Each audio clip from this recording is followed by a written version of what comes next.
Meus queridos irmãos, a paz do Senhor Jesus Cristo. Eu sou o pastor Wilbert e você está na Escola Bíblica Especial. Seja muito bem-vindo. Estamos dando sequência à nossa série de estudos sobre a teologia do Novo Testamento no tema A Mensagem da Cruz.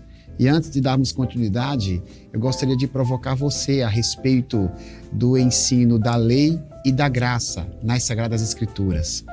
Você que já teve a oportunidade de estudar sobre esses assuntos, já teve alguma dificuldade de conciliar os princípios da lei de Deus e os princípios da graça? Daqui a pouco a gente vai destrinchar esse assunto. Eu conto com você. Fica com a gente. Logo após a vinheta a gente volta.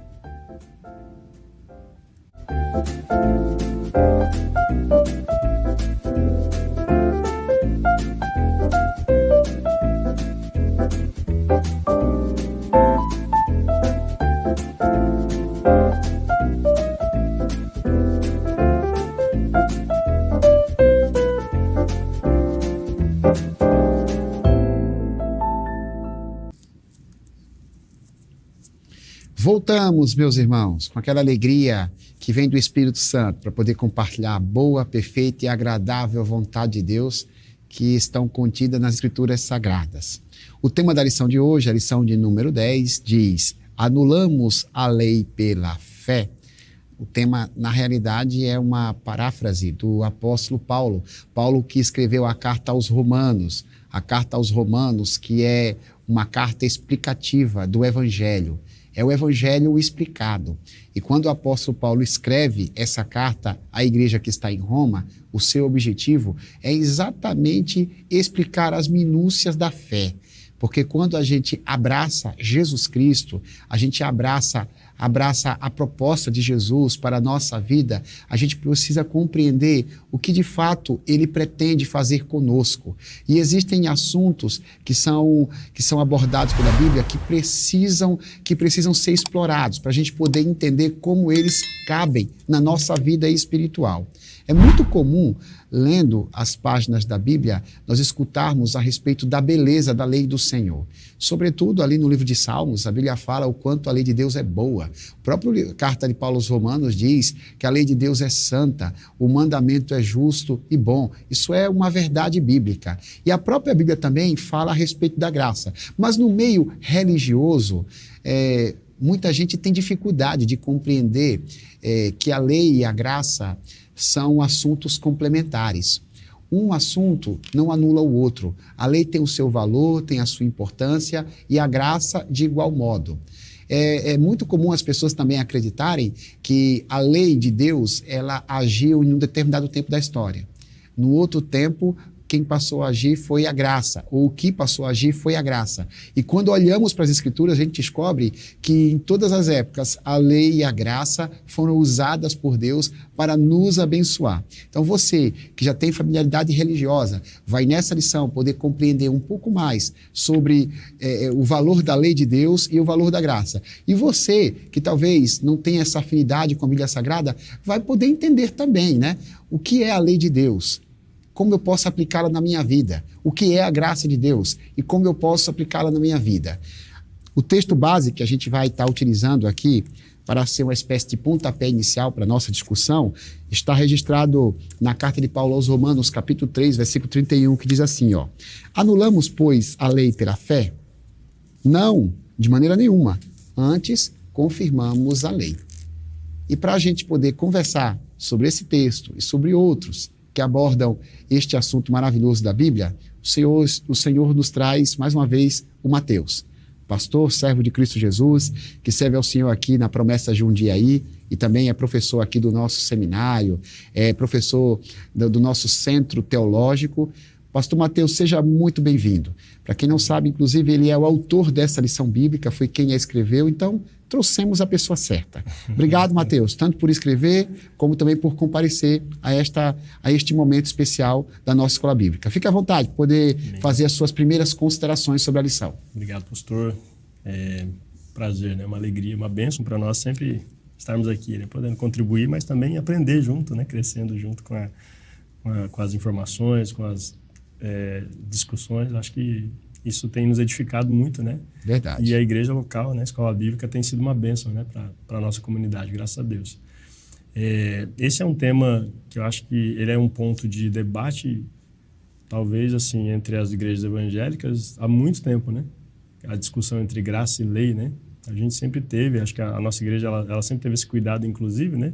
Para não partir para os extremos, né? E a gente tem publicação, inclusive, eu me lembro de uma publicação da igreja, na época gráfica, né? A editora Voz do Senac publicou um livretinho, né? Lei e Graça, né?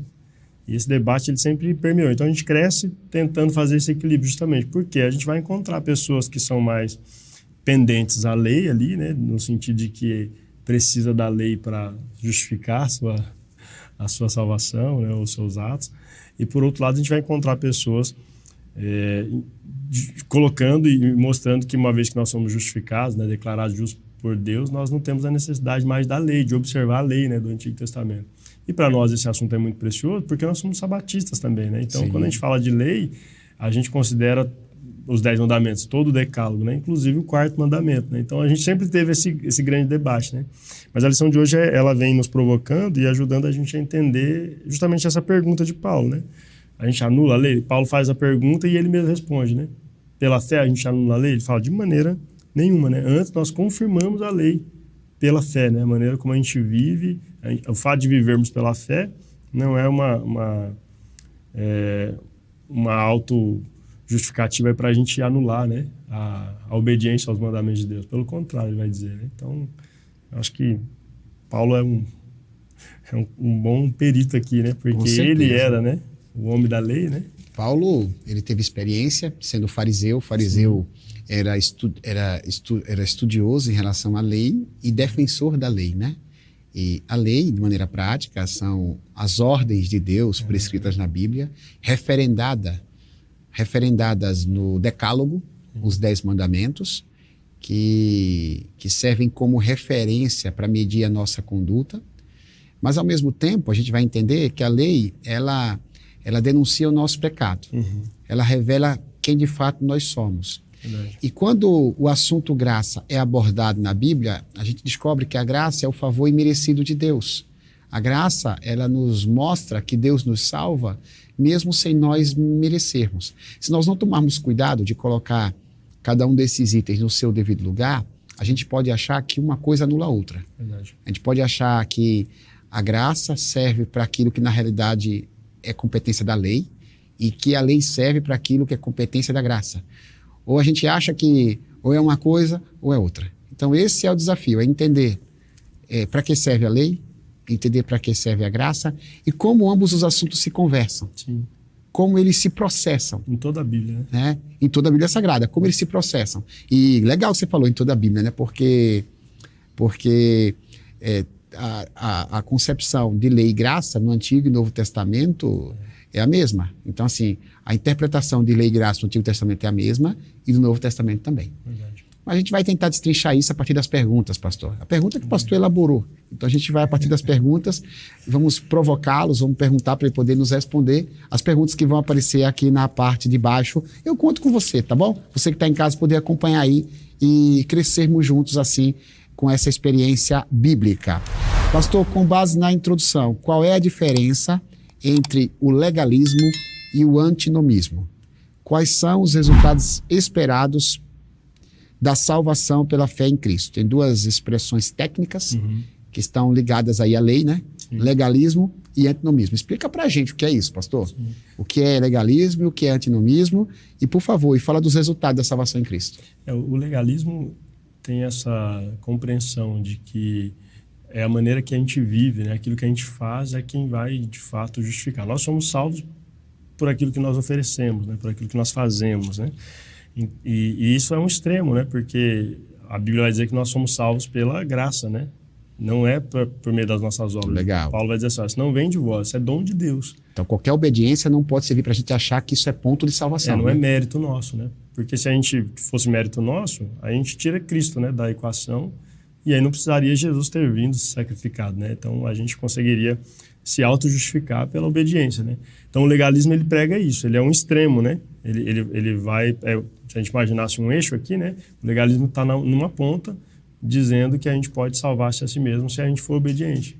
E que a gente precisa manter a obediência justamente por causa da salvação, né? Como se a gente pudesse adquiri-la, né? Mas não é, né? Nós não cremos assim, né? Senão o sacrifício de Jesus de fato foi de balde, né? Parece que é essa discussão que acontece em Gálatas, né? Na Galácia ali, Paulo vai dizer isso. Então, é quando ele fala da circuncisão, por exemplo, né? Vai dizer, então, Cristo morreu de balde, né? Se a gente precisasse circuncidar para ser aceito na comunidade, o sacrifício de Jesus foi inútil. Então, esse é o legalismo, né? Que aí tem muitos judeus com dificuldades no Novo Testamento de entender e de aceitar isso. Como assim agora? Não é a lei, não é pela lei.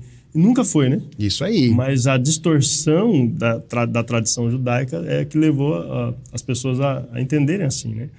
E o antinomismo, em contrapartida, vai ser o outro extremo, é a outra ponta do eixo, né?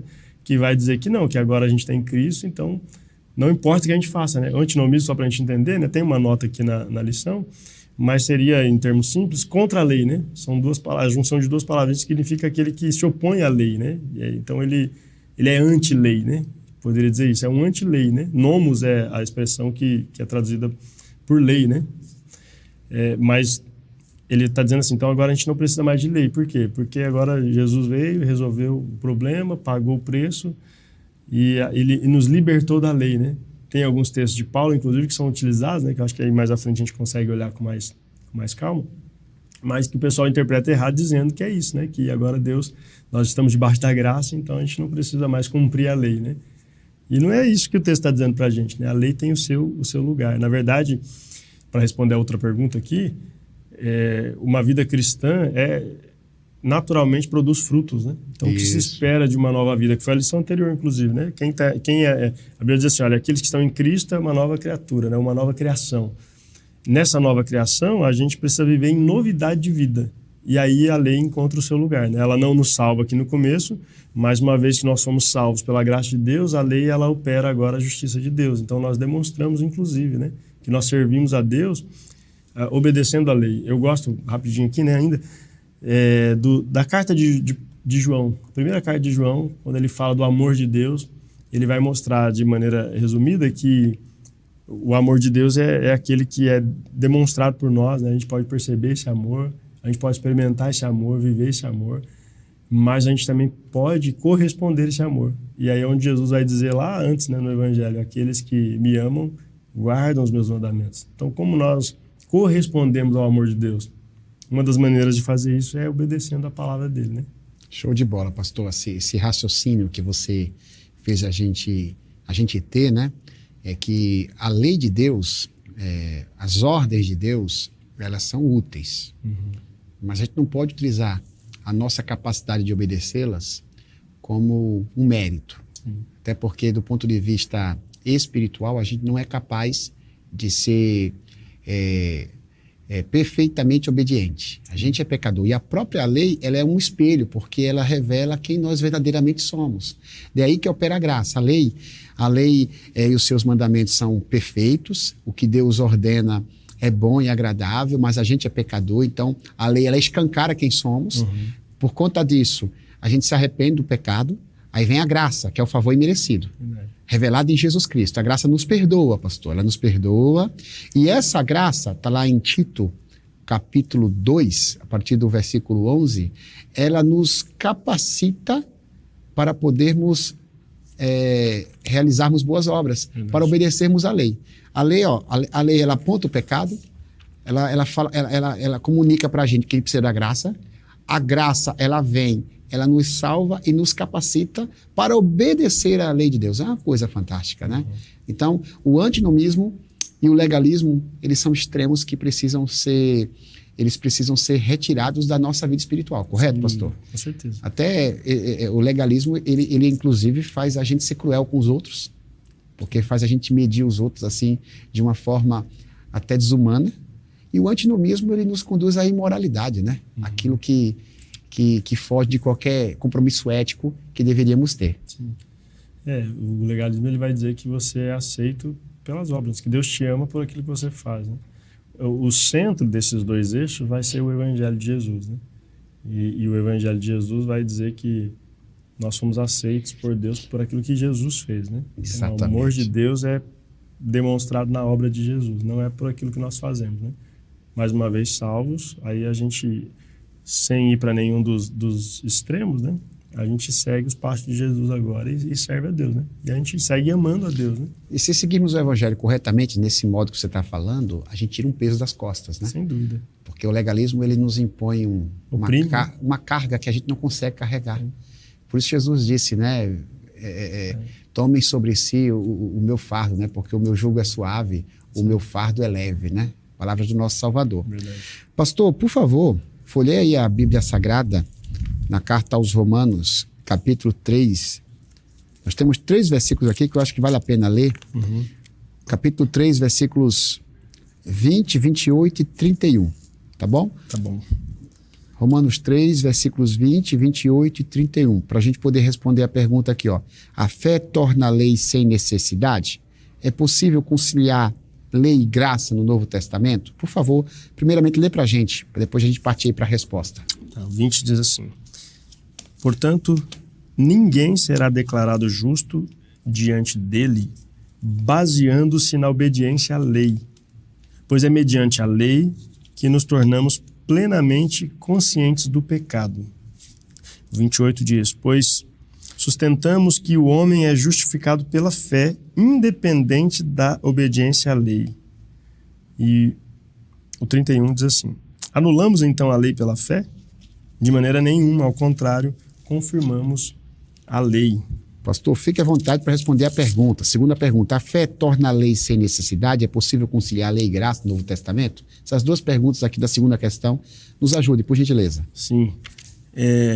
Inclusive, o outro texto que ele cita aqui, ele vai dizer que a lei é santa, o mandamento é santo, justo e bom, né? Exatamente, em Romanos 7, né? Algumas pessoas vão interpretar a lei aqui como se fosse apenas aquela lei ritual, né? A lei da cerimônia, dos cultos ali, não os mandamentos, né? Os 10 mandamentos. E alguns vão realmente anular os mandamentos, né? Mas ali, quando a gente fala da salvação, nenhuma lei pode nos salvar, nem mesmo a lei moral de Deus, né? Isso. Nem mesmo a obediência à lei moral. Não é porque eu guardo o sábado que eu sou salvo, né? Não é porque sou abstinente que eu sou salvo. Exato. Nenhuma lei, né, do Antigo Testamento que está prescrita lá, né, no Decálogo, ela pode de fato produzir ou promover a salvação, né? E aí Paulo faz essa defesa claramente, porque Paulo entendeu, né? Paulo entendia diferente, né? Mas quando ele é iluminado pelo Espírito Santo de Deus, aí faz sentido, né? Parece que de fato há um véu que se rasga dentro dele aqui, né? Por isso que é um homem tão apaixonado pelo Evangelho, pastor, porque quando você entende o Evangelho, assim, existe uma vibração, né? Sim. Caramba, esse negócio é fantástico, extraordinário, eu preciso comunicar às pessoas, né? É isso aí. Por outro lado, quando nós compreendemos essa tão grande salvação que o autor dos Hebreus fala, né, para nós não negligenciarmos, nós não temos outra forma de viver a não ser em obediência a esse evangelho, né? Paulo diz que leva agora sua mente cativa a Cristo Jesus, né? Então, no Novo e no Antigo Testamento, a gente vai ter esse debate, né, que é trazido, na verdade é um debate antigo, né, mas é um debate moderno, né, um debate que vai surgir quando o pessoal vai comparar Antigo e Novo Testamento, né? E aí vai querer tentar anular a lei, né? Só que esse debate já existia lá em Roma, né? Para Paulo estar fazendo essa pergunta, já tinha gente lá querendo anular a lei. Paulo fala, não, de forma nenhuma. E aí você tem cristãos judeus que vão vindo também e cristãos não judeus, né? São gentios, chamados pela Bíblia de gentios, exatamente, né? E aí já esse debate existia, né, naquele tempo.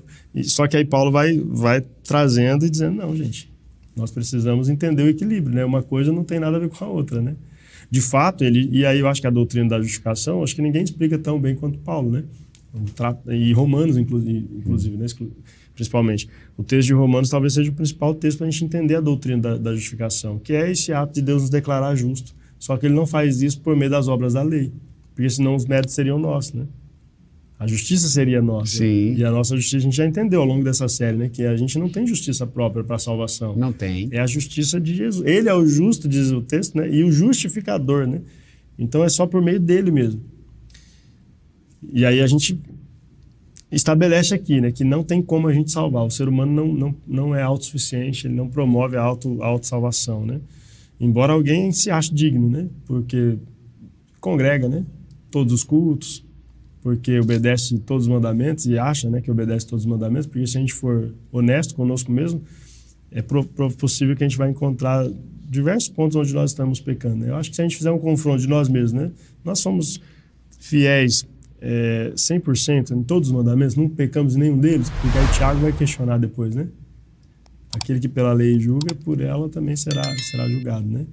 E a gente vai ver que quem tropeça em um é culpado de todos. Isso. Então a gente tem um problema muito sério, né? Quando a gente quer imprimir ou oprimir as pessoas através dessa imposição da lei como se fosse um meio para a salvação, né? Então quem faz isso são os legalistas que a gente falou, né? Lembra daquela parábola, pastor, que Jesus disse que 2 homens subiram ao templo para orar? Sim. Né? Um deles começou a apresentar a sua justiça diante de Deus, né? Uhum.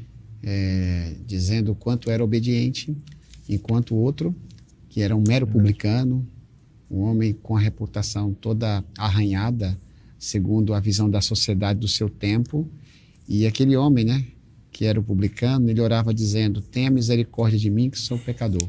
O outro tinha qualidades, mas essas qualidades não foram aceitas por Deus porque elas eram usadas como pontos de justificação pessoal. Então nós não conseguimos nos justificar, pastor.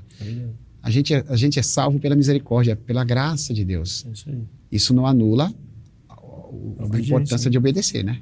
Mas é o que você falou, né? Se graça é o favor que a gente não merece, nós não temos do que nos vangloriarmos. Aí Paulo vai dizer, né? Se eu tiver que me gloriar em algo, eu me glorio na cruz de Cristo, né? É isso aí. Só que ele está dizendo aqui, ó, só que essa não pode ser uma justificativa para a gente pecar, né? Isso mesmo. Ou para a gente continuar, ou para a gente desprezar a lei, né? Por assim dizer, né? Então, inclusive tem um texto que depois ele vai dizer mais à frente, que assim, onde abundou o pecado, superabundou a graça. Então nós vamos pecar mais para que a graça aumente? De modo nenhum. De modo nenhum. Ele diz dessa forma. Isso aí.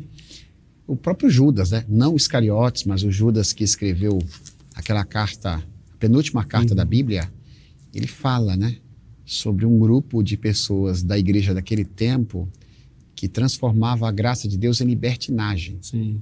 Então eram antinomistas, né? Sim. Pessoas que, assim, não, pela graça de Deus, então eu tenho uma licença para pecar. Uhum. Então, é um erro também, né, pastor? Sim. A pessoa achar que a graça te autoriza a cometer erros, crimes e coisas perversas, né? Verdade, quando ele escreve aos Gálatas, ele fala isso, né? Não usem a graça como motivo para vocês a liberdade para usar e para ser libertino, de fato, né? Sim. Então não faz sentido, não. Quando a gente olha para o Evangelho, a gente vê um povo comprometido. A Bíblia diz que nós somos criados para ser um povo zeloso de boas obras. Né? Isso mesmo. E como você disse, né? A graça, ela nos educa para abandonarmos as paixões, a impiedade, né? A injustiça, tudo aquilo que, de fato, nos afasta de Deus, né? Parafraseando a Bíblia, Tito, né? Paulo a Tito, né? Ela nos ensina, a graça nos ensina a viver de maneira piedosa nesse tempo, né? De maneira justa nesse tempo, né? A graça nos salva e nos capacita. A lei denuncia o nosso pecado e é o instrumento de santificação, porque por meio dela a gente sabe se está progredindo na fé ou não. Uhum. Pastor, Salmo 90, 17, eu vou ler. Se você quiser ler para a gente João 1, 17, para poder complementar aqui a leitura da terceira pergunta. Uhum. O Salmo 90, 17, ele diz assim: seja sobre nós a graça do Senhor nosso Deus. Primeira parte aqui do versículo, a palavra graça aparecendo aqui no Antigo Testamento, no Salmo de Moisés, Salmo 90, versículo 17. E o que diz João 1, 17, pastor? Diz assim: pois a lei foi dada por intermédio de Moisés, a graça e a verdade vieram por meio de Jesus Cristo. Muito bom, esse texto a gente vai precisar entendê-lo, né? Então, assim, qual a interpretação equivocada sobre a lei está presente somente no Antigo Testamento e a graça somente no Novo Testamento? Pastor, explica para a gente essa questão da manifestação da graça da lei em ambos os testamentos da Bíblia e sobre essa interpretação equivocada, né? Uhum. De que a partir do Novo Testamento, assim, é que a graça surgiu. Por favor, fala um pouco para a gente. Eu acho que esse texto aí do Antigo Testamento ele já quebra essa falácia, né? Depois, conferindo o Antigo Testamento, a gente pode ver mais ainda o contexto de graça aqui da própria libertação do povo de Israel. Mas aqui, claramente, esse salmo é escrito por Moisés, né? Isso, o autor da lei, né? Vamos Exato, assim dizer. que o texto que nós lemos de João diz que foi dada por Moisés. Mas o autor da lei aqui está dizendo que ele depende da graça para fazer tudo, né? As obras das suas mãos, elas precisam ser confirmadas. Muito boa pela graça. sacada, né? Na tua tá aqui o texto, né? Moisés que recebe ali a Tábua dos Mandamentos e escreve as leis cerimoniais ali nos livros, ele está dizendo Exatamente. que seja sobre nós o favor imerecido de Deus. Sim, por quê? Porque esse texto de João, ele é usado para dizer que a lei ficou com Moisés, né? Inclusive, quando o pessoal fala de lei, eles falam exatamente isso, é de Moisés, né? Não é a lei de Deus, a lei é de Moisés. Mas em nenhum momento a lei ela é originada em Moisés. O legislador é Deus, né? Escreveu com o próprio dedo. Exato, as tábuas foram dadas a Moisés, mas pelo dedo de Deus, e não é para Moisés, é para isso se tornar público, né? Para ser publicado ali para o povo de Israel. E aí no Novo Testamento a gente vai ver essa questão de que Jesus vem, mas Jesus ele cumpre toda a lei, né? O próprio texto vai dizer para a gente, né, que em Jesus a gente vê a lei sendo cumprida, né? E, pastor, me permita, né, até quebrar o seu raciocínio, mas para ajudar, Jesus Cristo ele não é contra a lei, pelo contrário, ele foi obediente à lei de Deus em todos os seus itens, né? A gente precisa fazer esse destaque, porque às vezes em defesa de um antinomismo, muitas pessoas falam que Jesus quebrou a lei, porque ele é senhor da lei. Por exemplo, no caso do sábado, Jesus ele quebrou o sábado. Pelo contrário, Jesus não quebrou mandamento nenhum. Sim. Ele foi obediente em tudo. Em tudo. Ele vem organizando, né, as distorções que já existiam, né, que eram feitas, no caso dos judeus, era um negócio legalista e hipócrita, né, porque nem eles cumpriam, né, os líderes. Então Jesus vai corrigindo o tempo todo eles, né, que queriam persegui-lo por curar no sábado, por exemplo. Gente, vocês não entenderam nada. Meu pai está trabalhando hoje. Jesus não está sendo leviano. Exato. Ele não está dizendo que o sábado é errado. Ele está falando que aqueles homens não sabem interpretar. E Sim. próprio Pilatos, que era alguém que enxergava de fora a situação, quando Jesus estava sendo exposto, Pilatos falou, olha, eu não vejo nesse homem crime nenhum para poder crucificá-lo. Então, de fato, era algo injusto que estavam fazendo com Jesus, porque ele foi obediente à lei de Deus, né? Verdade. Tem um outro texto que Paulo vai citar, que também é usado, que é de Romanos 6,14, né? Nesse texto, Paulo diz que o pecado não nos dominará, porque vocês não estão debaixo da lei, mas debaixo da graça, né? E aí faz-se essa associação, e aí da onde surge essa confusão sobre o ensino entre lei e graça, né? Que a graça agora é um negócio do Novo Testamento somente, né? A gente já viu que ela está lá no Antigo Testamento, né? Uma não anula a outra, segundo o próprio Paulo, ele vai dizer, né? Mas quando a gente olha para Moisés, o que o texto de João quer dizer? Isso né? é legal você explicar isso aí, porque isso pode gerar um conflito em nós, né? Sim. Moisés, ele é o libertador, né? Do Antigo Testamento. Ele é chamado para libertar o povo, né? Do cativeiro babilônico, aliás, do cativeiro egípcio, né? Lá atrás. E ele é tido em alta estima, né? O povo... Quando falava de Moisés, Moisés é autoridade, né? No Novo Testamento. No tempo do Novo Testamento, Moisés era o homem da lei, de fato, né? E aí, quando o texto de João está sendo escrito aqui, o que esse texto está ensinando para nós, né? É justamente que Moisés, apesar de ser um grande profeta de Deus, ele não tinha capacidade de fazer o que Jesus fez por nós, né? Ele libertou o povo daquele cativeiro, como instrumento de Deus, mas ele não poderia libertar o povo do pecado, né, do cativeiro do pecado. Então, ele tinha uma ação limitada. Era muito limitada, inclusive, né? Porque era só para o seu tempo, né? Sim. Agora, Jesus é aquele que veio, talvez Moisés ele fosse um tipo de Cristo, né? Apontando também para aquilo que Jesus faria, mas na esfera universal, né? Global, né? O que Moisés é incapaz de fazer, e a lei também é incapaz de fazer, porque a lei não salva, e parece que é isso que o texto de João está querendo dizer, né? Então, Cristo é capaz, Cristo foi capaz de fazer, né? Com a sua vinda, com a sua carne, né? Com a sua morte, com a sua ressurreição aqui. Ele nos libertou, de fato, do cativeiro do pecado. Então, por isso que a lei, ela vem até Moisés, e agora, a partir de Cristo, a gente tem uma nova proposta. Porque Cristo cumpre a lei de Moisés, né? E em tudo que ele faz, ele vai mostrando que ele é, de fato... Então, o justificador, né? Esse texto aí que diz que a graça veio por meio de Jesus não está dizendo que a lei acabou, correto, pastor? Sim, ela apontava para Jesus, né? Mas não acaba em Jesus, né? Mateus 5,17, Jesus falou sobre isso, né? Não Exato. pensem que vim destruir a lei ou os profetas. Antes eu vim cumprir. Jesus, inclusive, chega a dizer, é aquele que desprezar o menor dos mandamentos será chamado menor no reino dos céus. Então, Jesus está fazendo questão de destacar que os mandamentos têm o seu valor. Eles precisam ser praticados, desde que não seja de uma maneira legalista, acreditando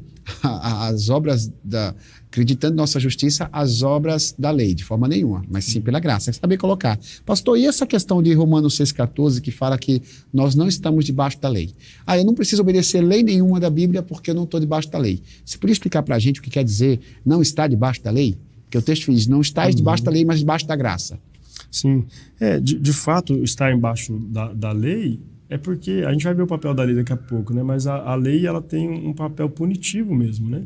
E quando a gente depende só da lei, quem é que pode cumprir e estabelecer toda a lei, né? Então, a gente, escravo da nossa própria natureza, a gente vai ser condenado pela lei. A lei vai nos afastar. Se a gente não entender, né, a graça de Deus, ela, ao invés de nos aproximar, ela vai nos afastar de Deus. Então, nesse sentido, nós não estamos debaixo porque agora em Cristo Jesus a lei não pode mais nos julgar. Se nós estamos em Cristo, nós somos absolvidos, né? Porque a lei ela está estabelecendo aqui todo o escrito da nossa dívida. Mas, pela morte de Jesus, a absolvição, né? Que é justamente o ato de nos declarar justo diante de Deus, né? A morte de Jesus ela não anula a lei, ela anula a condenação da lei. A condenação da lei, é isso aí. Então ela não vai contra a lei, isso ela vai contra o pecador, mas ela vai ela vai tirar essa dívida, né? Ela vai pagar, né? Ela vai cumprir, né, a lei, né? Por isso que quando Paulo diz que o fim da lei é Cristo, alguns vão interpretar o fim como se acabasse, né? Mas o fim ali tem a ver com finalidade, né? Objetivo. Ela está apontando para Jesus o tempo todo, né? Ele é quem vai, de fato, fazer esse negócio. A gente está distante, né? Mas ele é quem vai nos unir, né? Com Deus agora. Então, à medida que eu vou recebendo a graça de Deus na minha vida, a lei de Deus se torna mais factível e mais prazerosa para mim, mais palpável. Os salmistas vão dizer que tem prazer na lei do Senhor, que medita nela dia e de noite. Eles vão cantar que a lei do Senhor traz refrigério, né? Para a alma, para o coração, da sabedoria ao simples. Então, a gente tem um salmo na Bíblia só para exaltar a lei de Deus. É o Salmo 119, o maior salmo da Bíblia. Falamos juntos. E está lá exaltando a lei, os estatutos, os decretos, a palavra de Deus. Bom, no Novo Testamento, e eu acho legal, né? Porque o João, ele faz isso muito bem, né? Aqui mesmo, só no capítulo 1, se a gente olhar para o texto, se a gente tirar só o versículo 14 aqui, a gente vai ter, aliás, o 17, a gente vai ter uma dificuldade, né? Mas se a gente voltar um pouquinho no 14, a gente vai entender, né? Que Jesus ele veio em carne, e aí o texto vai dizer que a revelação dele se revela justamente na graça e na verdade, cheio de graça e verdade, né? Plenamente. E ele faz uma oração, já chegando ali na semana da sua crucificação, ele ora pelos discípulos, né, em João 17, e ele pede para o Pai santificar os discípulos na verdade. E ele vai dizer, a tua palavra é a verdade. Então, Jesus não somente vê a lei como uma bênção de Deus, né, para viver e para cumprir a vontade de Deus, mas também ele ora pelos discípulos, né, para que os discípulos também possam ser santificados por meio dela, né, por meio da palavra do Senhor. E a referência de Jesus ali é o Antigo Testamento. Sim. A palavra de Deus que ele está utilizando ali é o Antigo Testamento. Ele mostra, inclusive, com base na lei e nos profetas, né, em todo o Antigo Testamento, o que a Bíblia diz a respeito dele, né. Então, eu acho que o grande problema hoje, e da igreja pode se tornar um problema, é se a gente ir para o Antigo Testamento e não encontrar Jesus, né. Então, a gente precisa estudar Jesus segundo as Escrituras, né? Que é isso que ele explica e é isso que os apóstolos vão fazer, né? De maneira formidável. A lei tem tudo a ver com Jesus. A gente tem que identificar Jesus na lei, né? Isso aí. Senão a gente se torna legalista, antinomista, por aí vai. A quarta pergunta nos arremete para uma leitura, pastor. Eu penso que ela seja propositiva aqui para a tua explicação. Eu vou fazer a leitura e depois você responde para a gente os 4 propósitos da lei apresentado por Paulo em Romanos, só para o pessoal de casa poder acompanhar. Romanos 7, a partir do versículo 7, diz: que diremos então? A lei é pecado? De maneira nenhuma. De fato, eu não saberia o que é pecado a não ser por meio da lei. Pois, na realidade, eu não saberia o que é cobiça se a lei não dissesse, não cobiçarás.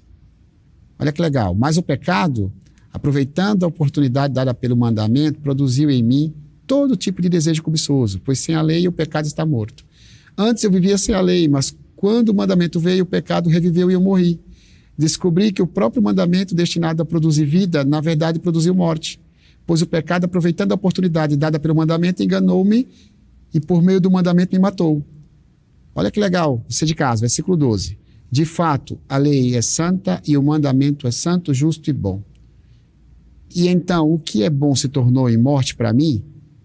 Ouça bem, de maneira nenhuma, mas para que o pecado se tornasse como pecado, ele produziu morte em mim por meio do que era bom, de modo que por meio do mandamento ele se mostrasse extremamente pecaminoso. Tem uma beleza poética aqui, pastor, e ao mesmo tempo uma filosofia. Mas o teu papel aqui é nos ajudar a interpretar o texto. Tem 4 propósitos da lei implícitos nesse texto que você vai explicar para a gente. O capítulo 7 de Romanos é um embate de Paulo com ele mesmo, né? Paulo está lutando, a luta contra o pecado, né? A gente poderia pegar esse capítulo para entender como é a nossa luta contra o pecado. E aí ele vai dizer, né, que o bem que ele quer fazer ele não faz, né? É dali, né, que vem essa frase, né? Mas o mal que ele não quer, ele faz, ele não consegue, né? E aí ele entra, parece que é um conflito mesmo interno aqui, né, que a gente tem. Mas aqui a gente consegue extrair esses princípios aqui, ou os propósitos da lei, né? O primeiro papel da lei aqui é, de fato, identificar o pecado, né? Toca na ferida. É isso, ele mostra, ó. Ele vai dizer, né? Como é que eu vou saber o que é pecado se não fosse a lei, né? Então, a lei vai mostrar o que é pecado para a gente. Por isso, nesse sentido, a lei também, a palavra de Deus também vai nos confrontar, porque tem gente que só vai para a palavra de Deus para massagear o ego. Só para pegar as promessas de Deus, né? E é muito bom, né, a gente ver as promessas de Deus, porque no mundo que a gente vive sem esperança, é a palavra de Deus que vai trazer esperança para a gente. Mas a gente também precisa entender que a palavra de Deus, ela não vai tolerar o que é errado, né? Então, ela vai sempre identificar o pecado, ela vai mostrar, e ela vai dar nome. Ainda que alguns pregadores não façam hoje em dia, né, nos púlpitos, mas a palavra de Deus sempre vai dar nome ao pecado. Aquilo que era pecado continua sendo pecado, e não deixa de ser pecado, né? Porque a maioria faz, por exemplo. Então, ela vai apontar de fato, né? Ele não tem como saber se não é a lei. Mas, além de apontar o pecado, um segundo propósito é despertar o pecado, né? Isso aqui, para mim, é bastante curioso, né? Porque ele vai dizer que é como se o pecado tivesse... O texto diz que o pecado está morto, né? Como se ele tivesse escondido, né? Oculto aqui, né? Debaixo do tapete. Isso, então ele fica escondido, né? Então, quando a gente não tem a lei, o pecado ele fica camuflado, né? Exatamente, debaixo do tapete ali, né? Ele fica... A lei é uma espécie de ultrassom, pastor? Sim, é isso aí. Porque ela vai revelar, né? Ela vai trazer a luz. Inclusive tem uma metáfora que eu acho muito legal, assim, quando a gente tem uma luz, né? Qualquer mancha que é colocada na luz fica visível, né? Sim. Então a lei em Cristo, né? Isso é muito importante. Precisa ter Cristo junto, né? Ela vai trazer luz ao erro, né? Ela vai mostrar o que é errado, né? Paulo vai dizer que a gente não pode esconder, né? As obras das trevas precisam ser colocadas à luz, né? Então, quando a gente coloca isso diante da luz, ela aparece, né? Então, desperta. Aí a gente fala, opa, às vezes é um negócio pequenininho, né? Mas se você pegar uma manchinha pequenininha e colocar numa luz, ela é muito ruim, né? Se alguém estiver assistindo a gente numa TV, tiver uma manchinha lá, ela fica clara, né? Por causa da iluminação, né? Do LED. Então, você enxerga facilmente para tirar, né? Para remover. Então, o papel da lei é justamente esse, é mostrar, né? É trazer a luz, é despertar. Em terceiro lugar, ela vai condenar, né? Então, ela não vai só trazer e mostrar e dizer, ó, agora você está perdido. Ou acho que, de certa forma, é isso que ela faz, né? Porque ela vai dizer para a gente que a gente não tem condição, né? O Paulo, eu queria reler aqui, né? Ele diz assim, olha, descobri que o próprio mandamento destinado a produzir vida, na verdade, produziu morte. E aí a gente consegue identificar quem nós somos e a condição que nós estamos, né? Como nós estamos diante de Deus, né? Por não cumprir a lei. Nós estamos mortos, né? De fato. Então ela vai cumprir o seu papel aqui, sentenciando inclusive o culpado, né? Nesse sentido, a lei vai nos condenar, né? Ela vai nos mostrar que de fato nós somos, né? E aí eu acho que o exercício que a gente faz é de fato reconhecer a nossa miséria, né? A gente não tem condição, né? de salvar nós mesmos, né? Então a lei serve para isso. E por fim, Paulo vai dizer que a lei ela vai revelar a nossa incapacidade, né? Ela revela a nossa incapacidade, porque quando ela mostra que ela nos condena, aí ele vai dizer que o pecado, aproveitando a oportunidade dada pelo mandamento, enganou-me por meio do mandamento e me matou. Aí a gente entende, né, que na verdade não é a lei o problema, né? Muito bom. O problema não está na lei, mas está no pecado. Boa sacada. O problema não está nesse instrumento chamado lei que compõe, que reúne os mandamentos. O problema está em nós que não conseguimos obedecê-lo, né? Exatamente. E a gente não obedece por causa do pecado. Que é justamente essa rebelião, né? Essa rebeldia desde Adão, né? Que vai nos afastando do propósito de Deus. Isso suscita em nós, ou desperta em nós, a realidade que nós precisamos da graça, né? Sim. A lei, ela diz pra gente, ó, você é pecador, está condenado e precisa de uma solução chamada graça. É isso mesmo, né? É quando a gente está diante da luz. Quando o nosso pecado está diante da luz, a gente, falei agora, a gente não consegue limpar. A gente está perdido. O único que pode remover essa mancha, essa sujeira, esse pecado é Jesus com a sua graça, né? Então, a graça seria o removedor, né? A água do Espírito, né? Que vai nos lavar. Essa é uma linguagem bíblica, né? Nós somos lavados, né? Pelo Espírito de Deus, regenerados, né? Purificados. Então, nós somos limpos. E aí é só Jesus que vai fazer de fato, né? Enquanto o pecado ele vai nos conduzir à morte, a lei vai assegurar isso, né, pra gente. Ó, não tem o que fazer, está na lei. A graça de Deus ela vai nos tirar da morte, ela vai nos trazer vida, né? Um antigo escritor, né, chamado Alejandro Bullion, ele fala sobre a lei e compara a lei assim como um espelho que revela a nossa sujeira. Mas não é o espelho que vai nos limpar. Não adianta você pegar, né? Não adianta pegar o espelho e se limpar, né? É exatamente isso. A lei revela quem você é, o pecado que você comete. Verdade. Mas não é ela que te limpa. Aí vem a graça. Sim. Aí vem essa ideia de João, né? Que diz que, olha, a lei veio por Moisés, mas a graça veio por Cristo. Porque Cristo, por meio da graça, ele revela esse ato purificador. Isso aí. Isso aí, pastor. Muito bem explicado. A gente aqui sempre faz uma ponte do assunto estudado com o Antigo Testamento, tendo em vista que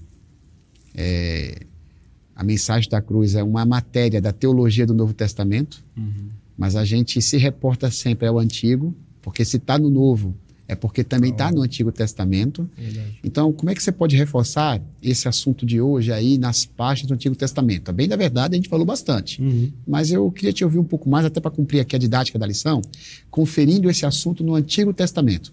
Fala um pouco aí da lei e da graça no Antigo Testamento, para a gente confirmar esse assunto que é tão amplamente divulgado no Novo Testamento.